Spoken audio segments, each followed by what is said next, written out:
बिस्मिल्लाहिर्रहमानिर्रहीम। आज रमज़ानुल मुबारक की 27वीं शब है और शायद आज लैलतुल क़द्र की रात भी हो।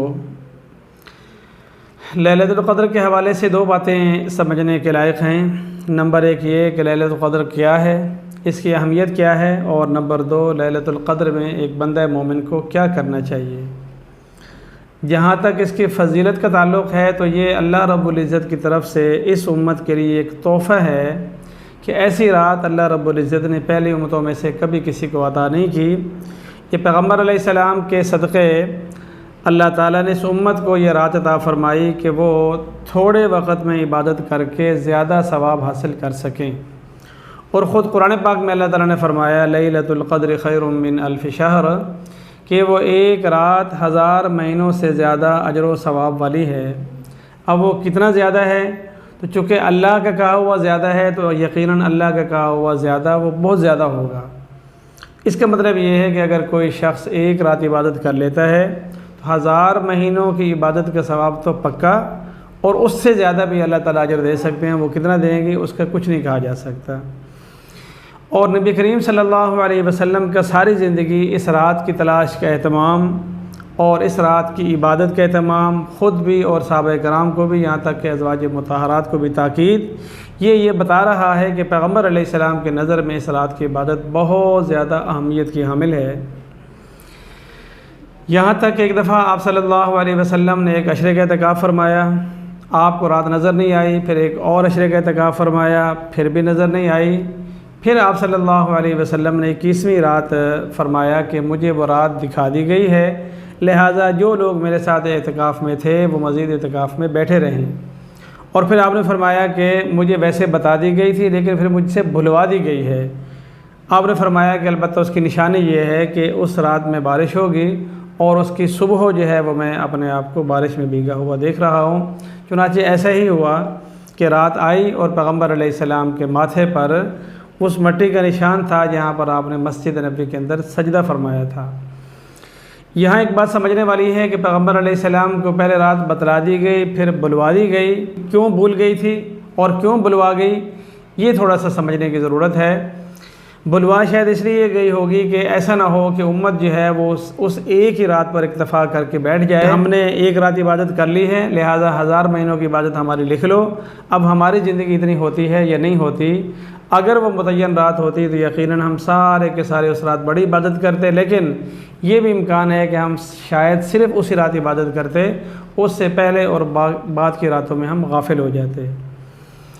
जहाँ तक पैगम्बर अलैहिस्सलाम को भूल गई तो वो भी रिवायात में है कि आप सल्लल्लाहु अलैहि वसल्लम जब निकले बताने के लिए तो सामने दो लोग आपस के अंदर बास मुबासा और आपस में ऊंची गुफ्तगू कर रहे थे। तो उनका झगड़ा और मुनाक़शा और बास मुबासा देख कर पैगम्बर अलैहिस्सलाम के ज़हन से वो बात हट गई। इससे ये मालूम हुआ कि ये जो लड़ाई झगड़ा है इसकी नौसत होती है, नाचाक़ी के बुरे असरात होते हैं। इस नाचाक़ी का बुरा असर ये पड़ा कि पैगम्बर से वो रात बुला दी गई और पूरी उम्मत जो है वो सारी ज़िंदगी वो रात को तलाश करती रहेगी। इसलिए पैगम्बर अलैहिस्सलाम ने ख़ुद फरमाया कि इसको रमज़ानुल मुबारक के आखिरी अशरे में तलाश करो और आखिरी अशरे के अंदर भी आखिरी ताक रातों में तलाश करो। लिहाजा जो ताक रातें गुज़र गई, आज है और इसके बाद होंगी, इनमें से गैर मुतय्यन तौर पर अल्लाह ताला की तरफ से कोई भी वो रात हो सकती है। लेकिन बहुत सारे औलिया कराम ने अपना मुशाहिदा ये बताया है कि उन्हें आम तौर पर इसका मुशाहिदा 27वीं शब यानी आज की रात हुआ है। तो हम उम्मीद कर सकते हैं कि आज की रात लैलतुल क़द्र की रात हो सकती है।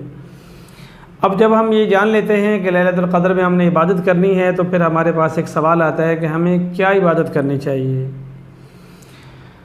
अगर पहले से इंसान ज़हनी तौर पर तैयार हो कि मैंने रात का वक़्त कैसे गुजारना है तो फिर वो उस रात के वक़्त से बेहतर फ़ायदा उठा सकता है। और अगर पहले से कोई प्लानिंग ना हो तो फिर बस औक़ात बहुत सारा वक़्त जो है वो सोच में, तैयारी में और इस फ़िक्र में गुजर जाता है कि मुझे क्या करना है।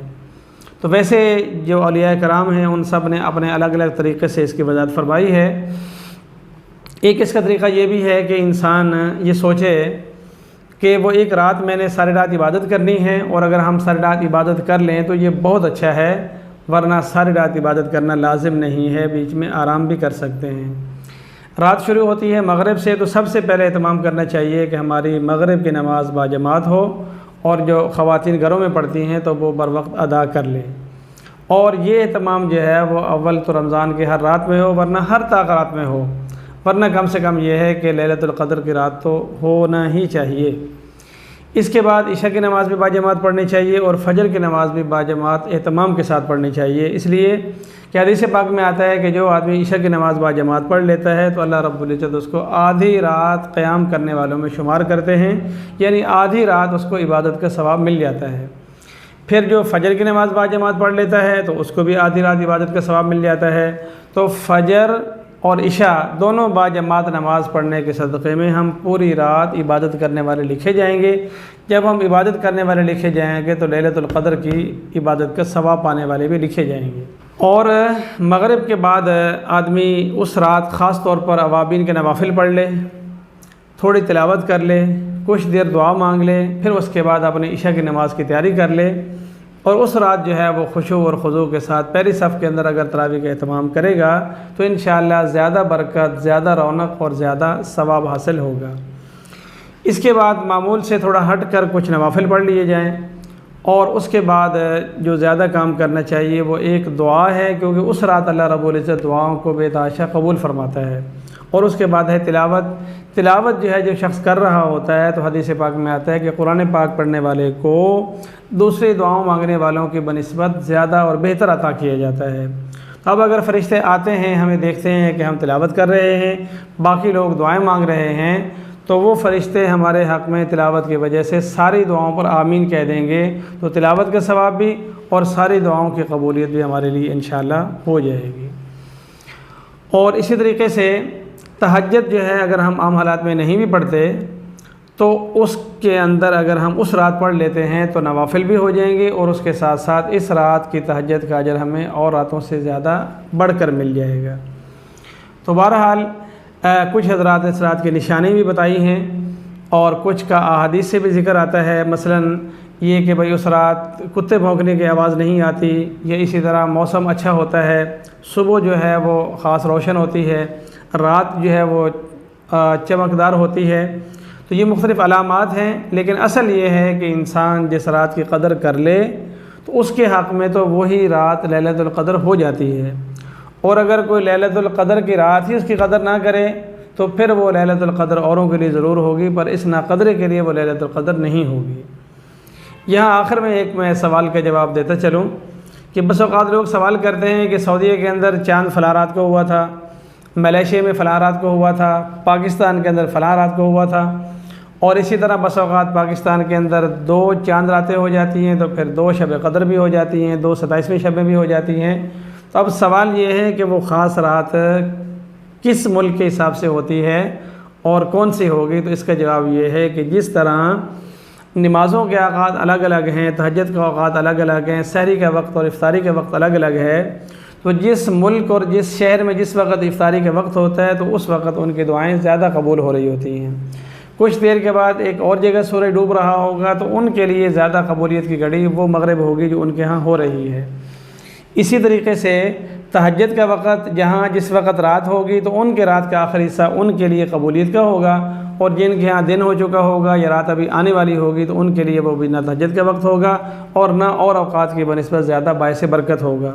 तो अल्लाह रब्बुल इज़्ज़त इस बात पे कादिर हैं कि जिस रात हमारे यहाँ लैलतुल क़द्र हो, अल्लाह ताला वो लैलतुल क़द्र हमें अता फ़रमा दे, और अल्लाह के इल्म के मुताबिक जिस वक़्त किसी जगह और 21वीं शब या 25वीं या 27वीं हो तो उस रात अल्लाह ताला वहाँ पर अपनी रहमत का नुज़ुल फ़रमा दे और उनके लिए वो रात लैलतुल क़द्र बना दे।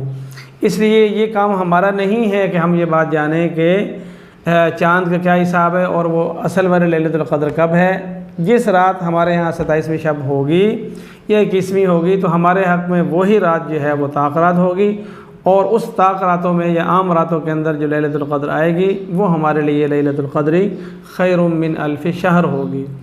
तो बहरहाल ये एक बड़ी अहम तरीन रात है। अगर हम इस रात मारूम रहते हैं, गफलत करते हैं या खुदा न खास्ता नेकी, इबादत, तिलावत, इस्तिग़फ़ार की बजाय गुनाहों में मशगूल हो जाते हैं तो फिर ये बहुत ज़्यादा हमारे लिए ख़तरे की बात भी होगी कि खुश नसीबी थी उम्मत की और उम्मत नसीब वाली हो भी गई और मैं बदनसीब अपने गुनाहों और बदअमालियों की वजह से महरूम रहा, तो फिर इसके लिए हमारे लिए सज़ा भी हो सकती है। अल्लाह रब्बुल इज़्ज़त हमें रमज़ान शरीफ के बाक़िया लम्हात की भी और बिलख़ुसूस लैलतुल क़द्र की इबादत करने की तौफ़ीक़ अता फ़रमाए।